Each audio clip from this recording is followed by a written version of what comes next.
What's going on, fam? So, y'all gonna have to bear with me on this one. I feel a little bit drained after going through this report that I just received through open records request from the Fayetteville Police Department. Has a lot of inconsistencies and just, from what I could tell, straight up lies, within this police report from several different officers. As I'm reading and going through it, I can tell that they were all trying to stay on the same, sheet of music with, some of the things that they were, talking about. So I will be divulging a little bit of this information here in just a second. So again, I'm just kind of I don't know, for me it's kind of comical, at this point. I mean, I can't even really get upset because I kind of expected for this to happen. So I don't know if you guys remember, but I don't have that many I don't have that many videos posted on my YouTube channel as of yet.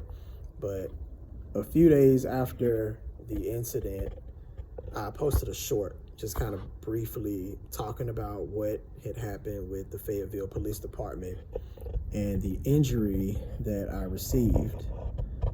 Now, I wish I had body camera footage to show you guys, but through the open records request, they are refusing to release any body camera footage. I feel as though they know some major litigation could be coming behind this, and that's the reason why they're not going to release it. They did release the incident report. Now, these are accusations, okay? These are all accusations until this whole thing goes to court.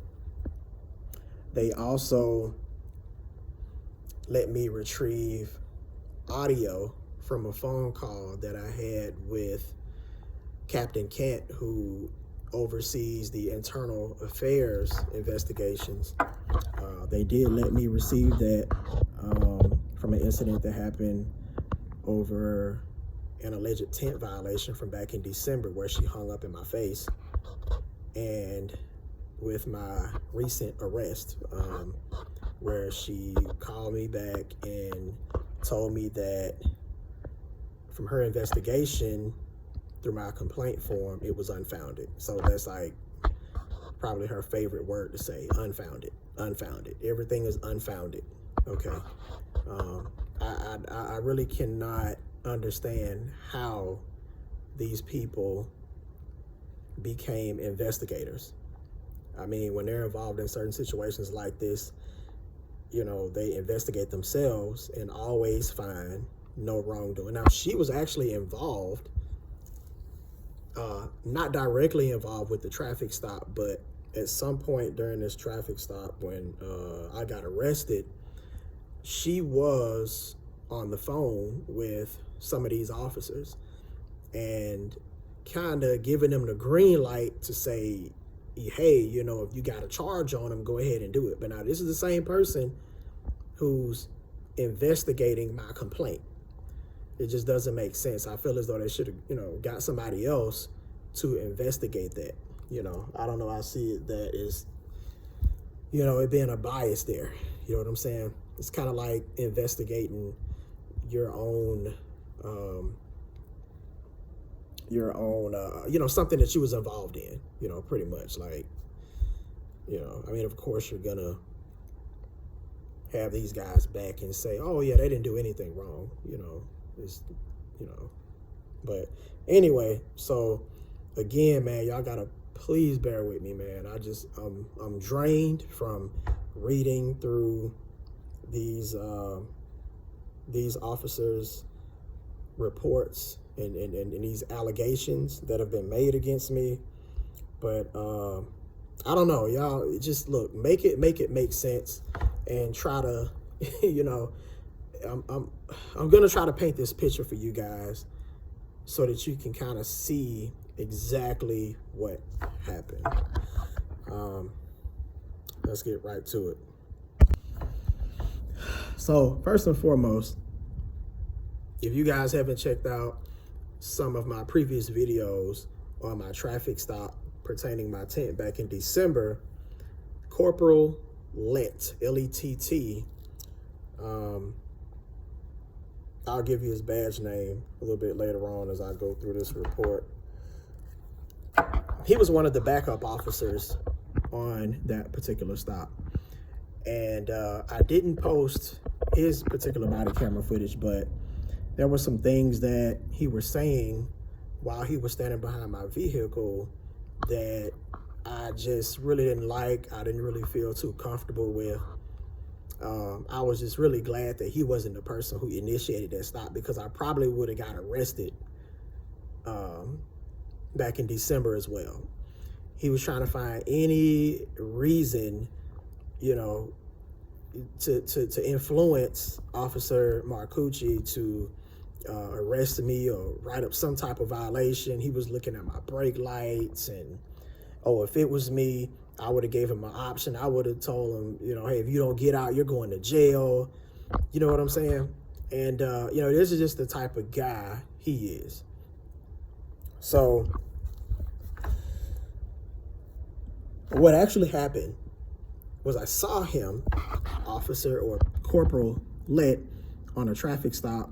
He pulled over a lady in a Chick-fil-A parking lot, and according to his statement that he made in the police report, that he had already initiated contact with this lady, and she had already given up her ID, so he went back to his vehicle to check things out.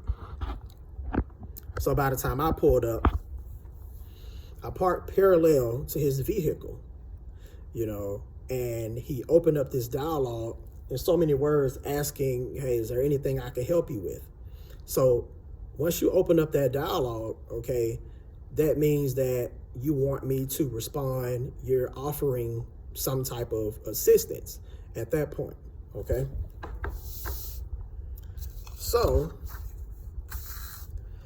once I did that, I took some pictures. I took a picture of his tag. You know, I parked in a parking space. I took a picture of his tag. He got out of his vehicle, you know, just kind of curious of what I was doing. I didn't really say too much to him. Well, I didn't say anything to him at all. Well, not at the moment. I walked on the driver's side of the vehicle. I walked towards the front because I was trying to see if I could find a vehicle number, which was actually on the back bumper, just right on that little corner. It's kind of small. And so I walked around to the front, didn't see anything, walked back. Since he got out of the vehicle, I took a picture of him. I walked back to my truck without antagonizing him, cursing him out, making a threat, anything like that. I saw him go to the rear of my vehicle to get my tag information. So when I went to the rear, I said something along the lines of, do you have it? Meaning, did you get my tag information? He said, yeah, I got it. And I got back in my vehicle and I left. So I get down the road and I noticed, I don't know, it seemed as though it was maybe, you know, at least 6 to 8 officers behind me. Like you would have thought I committed some type of mass shooting or something, you know, I had like a major, you know, felony warrant or something like that. So I was pulled over, you know, got out of my vehicle, filming. Officer Lett approached me. He placed me under arrest. You know, I was a little irate about, you know, the situation. Of course, you know, I'm being arrested. You know, it's not really a, it's not really a you know, fun times. I mean, you know what I'm saying? So, ended up going to jail. Went to the, you know, Fayette County jail, and it's interesting because I had to dress out and everything. You know, usually they'll keep you in a holding cell until you know, you post till you post bail, you know, you post bond. And so that's what I did.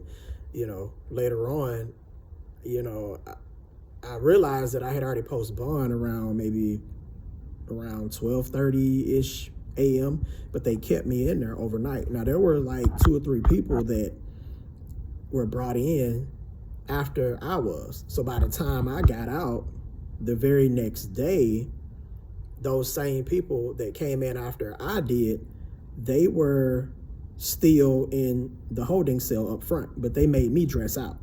And the COs antagonized the crap out of me the whole entire time, okay?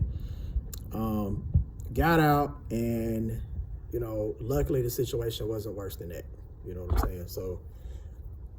So this is pretty much what Corporal Lett explained in his statement.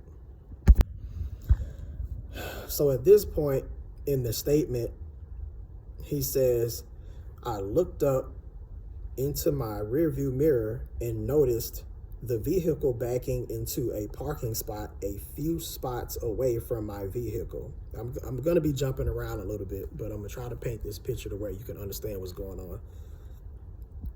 Okay. Shortly after, I see a black male subject wearing a red plaid shirt, blue jeans, and a black beanie or skull cap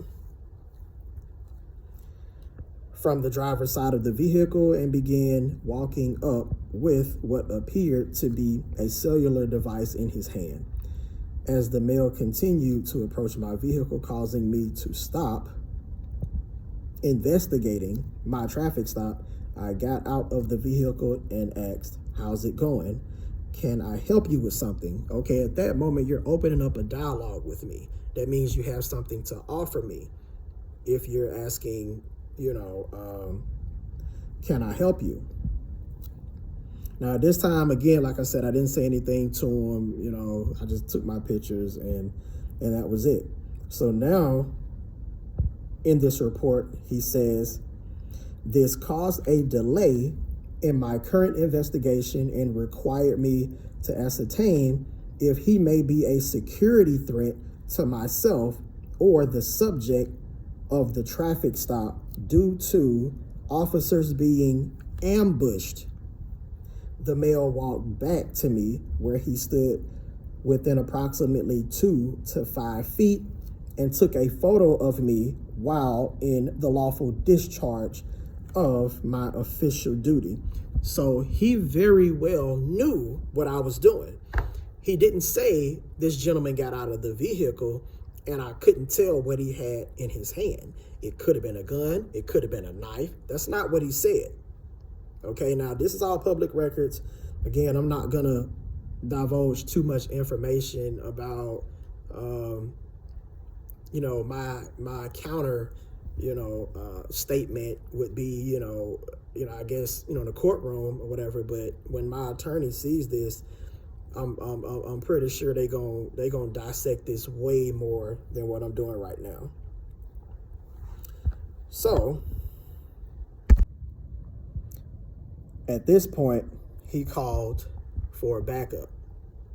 Now, I would imagine, you know, if you feel a little bit uncomfortable, you know, on a traffic stop, you know, you just kind of want to get eyes on the situation or extra eyes on the situation, you would call for a backup, you know, like, hey, can you sit here until I get done on this traffic stop? You know, guys taking photos of me, you know, just, you know, make sure everything's cool.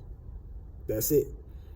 But he escalated everything by calling for backup. Now, the person who showed up was Sergeant Bufano, badge number 1221. They arrived on the scene. They asked him, or they asked Officer, or should I say Corporal Lett, who is he? Officer Lett, I keep saying Officer Lett, he's a corporal. It doesn't really matter. Corporal Lett replied, I don't know. I have never seen him before, and that I was dealing with this lady and he pulled up. Okay. Now, he said he didn't know who I was. Let's read a little bit further.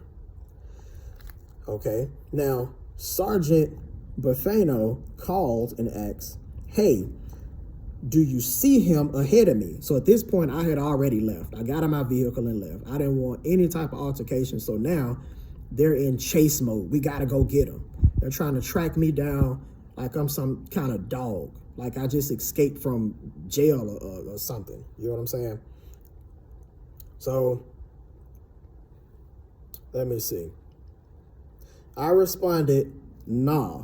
Okay, this was when you know, she asked, you know, who I was, and he was like, no, I don't know who that is. I've never seen him before, right? So, before I could answer, she stated, meaning Sergeant Buffano, you know who that is, right? Now, we're going to stop right there. Sergeant Buffano, I think this is a female. How does she even know who I am? Because she was never on a traffic stop that I was involved in. So how does she know who I am? Because she said to him, you know who that is, right? And Corporal Lett responded, nah. Is that the Marcucci guy? Okay, Marcucci was the officer who stopped me from back in December. She responded, yeah. And he stated what my address was. And she responded, yeah. And he replied, okay, yeah, I thought so. So at this moment, he's contradicting himself within this statement, because at first he said he didn't know who I was. But now this female sergeant said, you know who that is, right?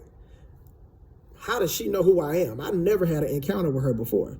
So, you know, it's a lot of talking going on around that department about who I am. Okay, Fayetteville is not that big, but I don't know. They probably got a picture of me posted up in the precinct somewhere. Weird. All right, so moving along. An officer by the name of Boggs, Boggs, badge number 1254, radioed to units that he located my vehicle within traffic at the intersection. After he confirmed that's who I was, I guess he asked if I had charges, or he confirmed that, I had charges, so that he can go ahead and initiate the traffic stop. Okay, now, at this point, Captain Kent, it's actually spelled K-E-N-T. Again, now this lady is I'm assuming the lead investigator over internal affairs. This is the same lady whose favorite word is unfounded every time I file a complaint, okay? Now, here is her being involved in this whole situation. Captain Kent called, and I explained to her what happened at the traffic stop. She explained that he may try to provoke us into a reaction, and that if we have charges of interference, then to conduct the traffic stop. So this lady is calling shots from wherever she was. And this is the same lady who conducted an investigation on my complaint. Okay, so she's giving them the green light to go ahead with it. So how could I trust you to do a proper and thorough investigation? Seems like this thing needs to go to the DOJ to me. We got these people investigating themselves, small department like that. I'm pretty sure you guys all go out and eat together and probably party together, and who knows what else you do together. So yeah, that actually kind of surprised me that she had some type of involvement in this situation. And I guess she felt as though he may try to provoke us, okay? Let me tell you something. Good officers, smart officers cannot be provoked, okay? And if I was trying to do any type of provoking, you fail for it. But that's not what happened. I conducted my business and I left, okay? Now, when you look at this charge, this obstruction charge, in Georgia 16-10-24, obstruction of an officer, okay, it says that you have to knowingly and willingly or willfully obstruct or hinder this officer from, this corporal from doing his job. Now, apparently he has ADD or something and he cannot focus on his own traffic stop. So I guess people are now criminalizing taking pictures of officers on traffic stops. So something else that I wanted to mention that Corporal Lett put in his statement. While transporting Mr. Wilson to the hospital, he was observed by administrative staff that's on the GTAC system. It's like a live footage, you know, from me being transported from the site where I got arrested to the hospital, okay? He says that I kept trying to attempt to maneuver and manipulate the handcuffs by pulling my arms apart from each other, causing the handcuffs to press up against my skin to cause harm to myself.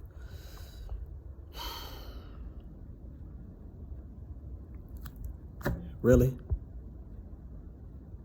Really? That's what you're gonna go with? Yeah. All right. We'll definitely have to see the footage from that.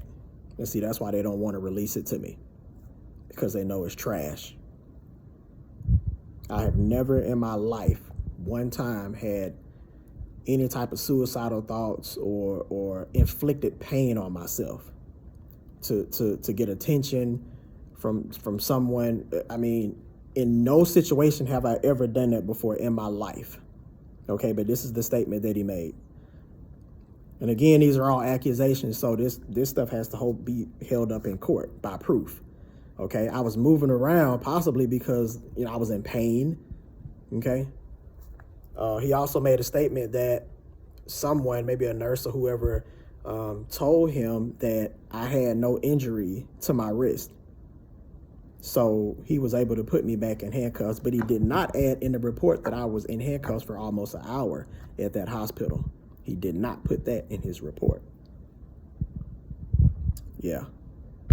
I just really wanted to be transparent with you guys and let you guys know what's going on. At some point at a later date, I may divulge the rest of this information with the other officers' statements.